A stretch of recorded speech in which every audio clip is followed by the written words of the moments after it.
All day, all day.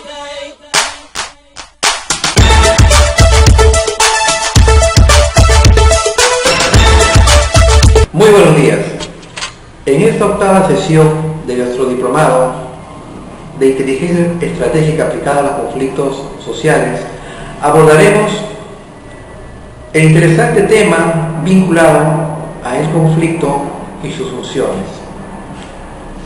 Habíamos hecho una recapitulación acerca de la teoría del conflicto, de su génesis y de su naturaleza, y en esta oportunidad, apelando a los conocimientos vertidos por los teóricos del conflicto social, incidiremos en los aportes de Louis Coser, sociólogo norteamericano, para quien los conflictos no necesariamente representan una arista negativa, sino que facilitan también la construcción de nuevas posibilidades, garantizando la búsqueda de los consensos. En este sentido, Louis Coser, en su libro Las funciones del conflicto social, enfocó estos problemas vinculados a la conflictividad para poder entregar una pequeña herramienta que le permitiera a la población y a los especialistas entender una parte de la teoría del conflicto. Cuando nos referimos a la función de los conflictos, hablamos de que los conflictos forman parte de nuestra personalidad y si contribuyen o no a mejorar nuestra humanidad, nos va a conllevar a una serie de interrogantes. Si contribuyen a desarrollarnos, serán positivos y nos permitirán crecer cada día más. En las funciones del conflicto social, Coser había buscado integrar una teoría del conflicto a la teoría funcionalista. Para ello reformuló conceptos de George Simmel y la primera sociología norteamericana. Coser pretendía explicar sociológicamente los llamados conflictos sociales y a su vez comprendía que no todos estos conflictos los integraban a la sociedad, algunos inclusive la fortalecían. Coser llegó a la conclusión de que en la mayoría de los casos los conflictos sociales eran funcionales, servían para expresar y corregir desajustes, en este caso puntuales, del sistema, así como también para conformar grupos y dinamizar la estructura social, impidiendo que retrase su desarrollo en relación a su ambiente natural.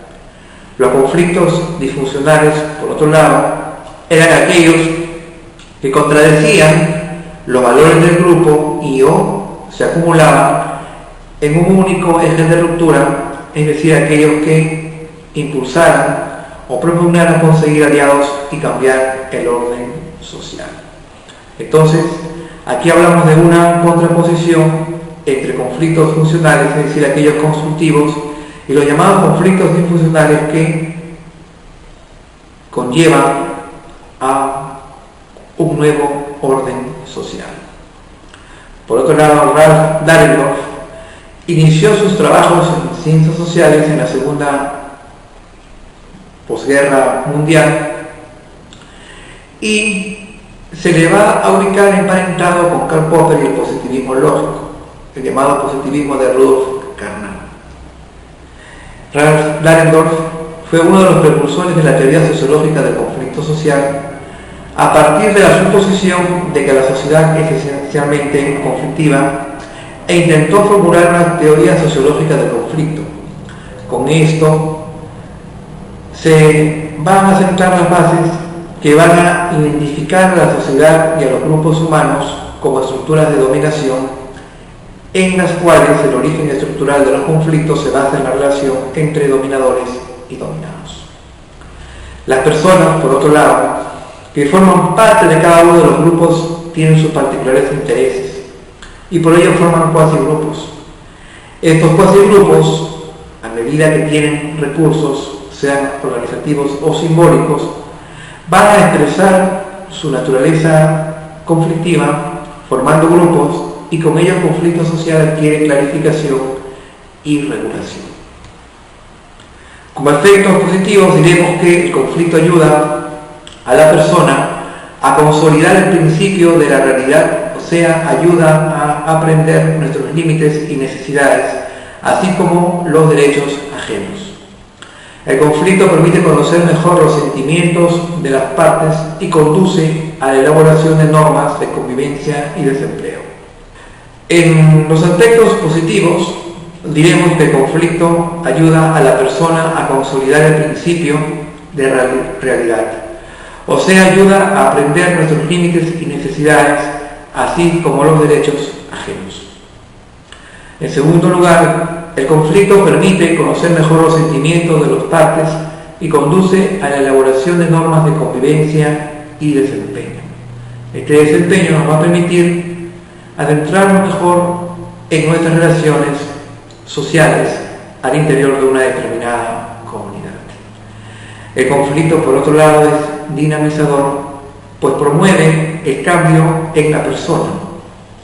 Todos cambiamos después de un conflicto al tener nuevas experiencias. En un conflicto social o político, los grupos aumentan su capacidad de integración, de unificación. Como efectos negativos, diremos en primer término que si el conflicto guarda mucho odio y energía puede convertirse en una forma potencial de violencia. En segundo lugar, el conflicto puede convertirse como fuente de frustración que arruina a la persona y la degrada. En tercer lugar, el conflicto genera en la persona sentimientos de frustración, preocupación o estrés, que pueden llevar a problemas fisiológicos permanentes en algunas personas, que se van a canalizar a través de problemas estomacales o pérdida del sueño.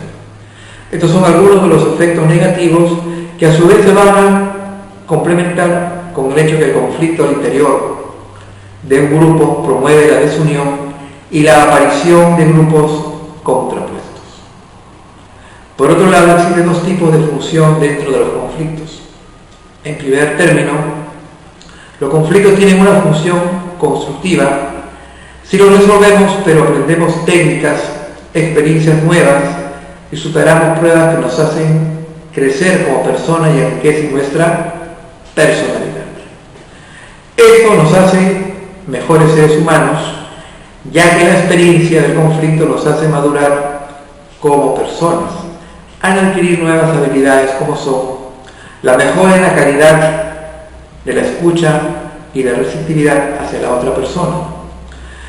Asimismo, nos ayuda a mejorar la calidad de las relaciones interpersonales, es decir, las relaciones sociales. Por ambas expresiones, los conflictos constructivos son tan importantes en la persona porque nos fortalecen y dan nuevas experiencias para afrontar la vida adulta. Como conflictos de función destructiva, diremos que si no logramos solucionarlos de manera satisfactoria, o sea, durante el proceso de su resolución, esto no nos debe dejar elementos que sean positivos. Son lo contrario a los anteriores y se caracterizan por el hecho que no contribuyen a nuestro desarrollo al ser experiencias negativas. Y en segundo lugar, porque generalmente nos dejan malos recuerdos, así como heridas emocionales, que pueden convertirse incluso en heridas físicas, dejándonos graves remordimientos. Las funciones del conflicto social se pueden desagregar a partir de las siguientes proposiciones que vamos a explicar una por una.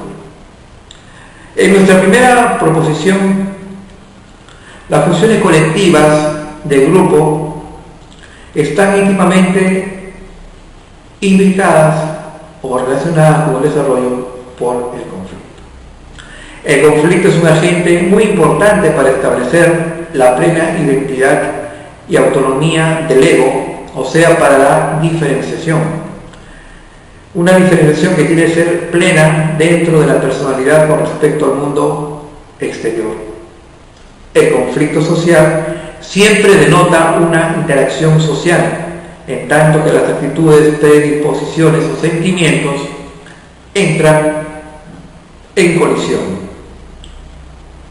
Estas tres posiciones o sentimientos no conducen necesariamente al conflicto, y el grado y el género de legitimidad que poseen, así como el poder de los sistemas establecidos, van a considerarse como variables decisivas que van a afectar al crecimiento del conflicto.